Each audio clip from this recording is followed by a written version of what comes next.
I'm just changing topics slightly. I want to talk to you this afternoon about how we can safely use aquifers to use some of our urban water sources. Adelaide has a significant volume of wastewater that's available to support economic growth through increased agriculture on the Northern Adelaide Plain. But to do this, or to make the most of this resource, we need some sort of storage, and aquifers or managed aquifer recharge can be a solution. The talk this afternoon isn't about a specific project. I'll be looking at over 2 decades of research and outcomes that have come out of South Australian research that have provided the understanding and the confidence where we can now, we're in a position to consider large-scale managed aquifer recharge sufficient to support such economic growth. As I mentioned, it's a couple of decades of research and been undertaken in partnership and with support of numerous organisations, many of which are listed here. I'd also like to highlight the fairly recently formed MAHUB, which is a specialisation cluster which acknowledges the expertise that exists in South Australia in relation to managed aquifer recharge. It consists of South Australian private companies, government representative or agencies, and training and research institutions. Just clarifying some of the terminology, managed aquifer recharge refers to the purposeful recharge of water to aquifers for subsequent recovery and use in most cases, or in some cases for an environmental benefit. The purposeful is important. We know we're doing it, we can manage the impacts, and it means it's not a means of waste disposal. We're not just putting our water in the aquifer to get rid of it, which may have been done many years ago. Prior to about 2000, it was referred to internationally as artificial recharge. So if you're looking back at in the literature, and in some countries it's still referred to as artificial recharge. It's also now commonly or often referred to as groundwater replenishment. And an example is the current scheme under construction in Perth, looking at replenishing the aquifer with 14 gigalitres a year of highly treated wastewater. There are many types of managed aquifer recharge, which is really chosen depending on the hydrogeological environment that you're in.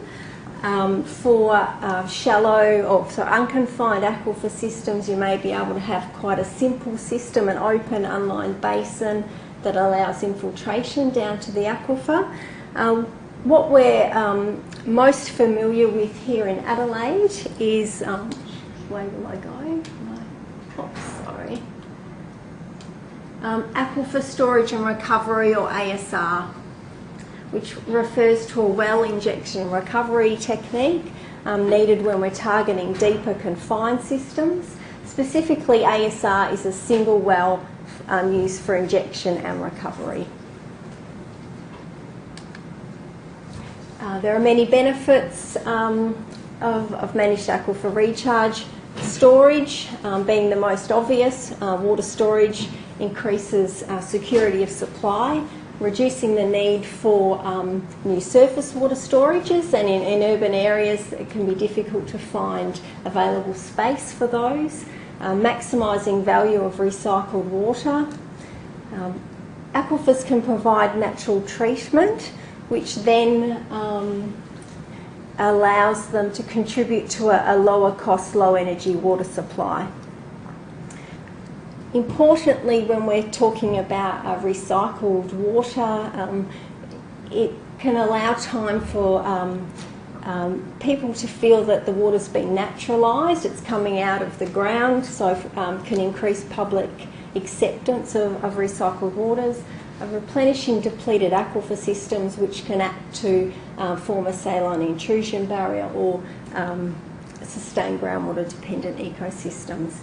And the loss of subsurface storage isn't subject to evaporation losses, algae, etc. So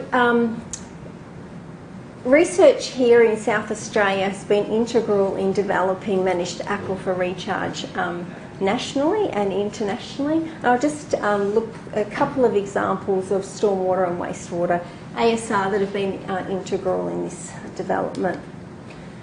So back in the early 1990s, the first application of urban stormwater in aquifer storage and recovery occurred during development at Andrews Farm here in South Australia, in the northern suburbs. A forward-thinking developer wanted to do more with stormwater than detain it for flood management. He thought, can we store it in an aquifer, use it then to irrigate green spaces, so improving amenity in the suburb.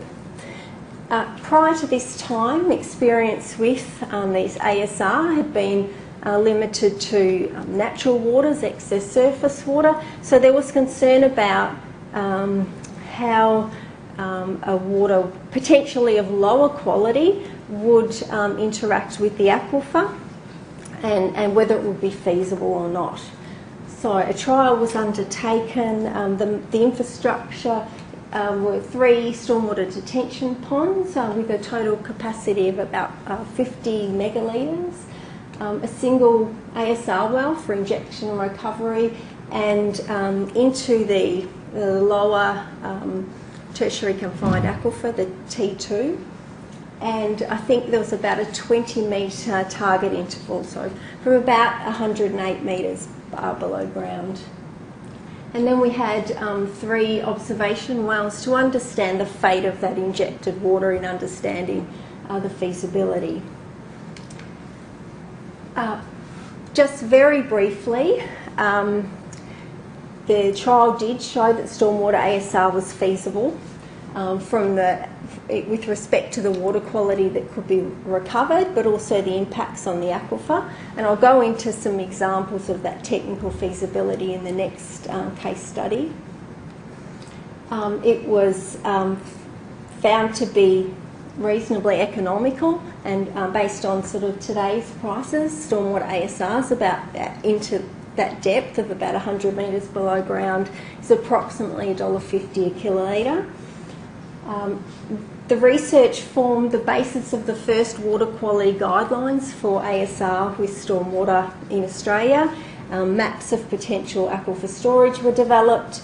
Dissemination of knowledge resulted in growth of stormwater ASR in Adelaide. And from here, in the next 15 years or so, it grew to a scattered network of ASR wells with a harvesting capacity of around 20 gigalitres a year. So we feel fairly comfortable with stormwater aquifer storage and recovery. The more recent work around stormwater has been looking at how we could safely use the resource for various uses, for public open space, third pipe, non-potable, through to potentially drinking water supply. This graph represents the treatment required in terms of log removals for those varying end uses, from public space through to drinking water. And the bottom example is actually the log removals for drinking water from treated wastewater, which is, say, Perth's groundwater replenishment scheme. Without going into the detail, as you would expect, as human contact increases, you need more treatment. The next challenge sort of with research that we're grappling with is how can we quantify the treatment that may be provided during aquifer storage, so to combine that natural treatment with engineered treatment steps. So following the success of stormwater aquifer storage and recovery, well then of course we thought, what can we use treated wastewater? Now this hadn't been done anywhere.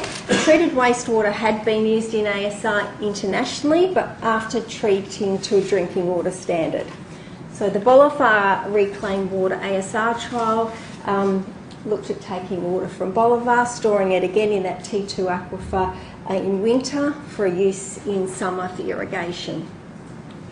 This had a very high nutrient loading. Total organic carbon was over 10 milligrams per litre, and that, as I said, that had never been done previously. 4 full injection storage and recovery trials were undertaken, and over a little over 10 years. So the first 2 were really focused on feasibility, and the next 2 were done to fine-tune some of the operational considerations. In total, we had 700 megalitres of water injected and 500 recovered. Some of the feasibility aspects were the potential for clogging, particularly with a high nutrient content.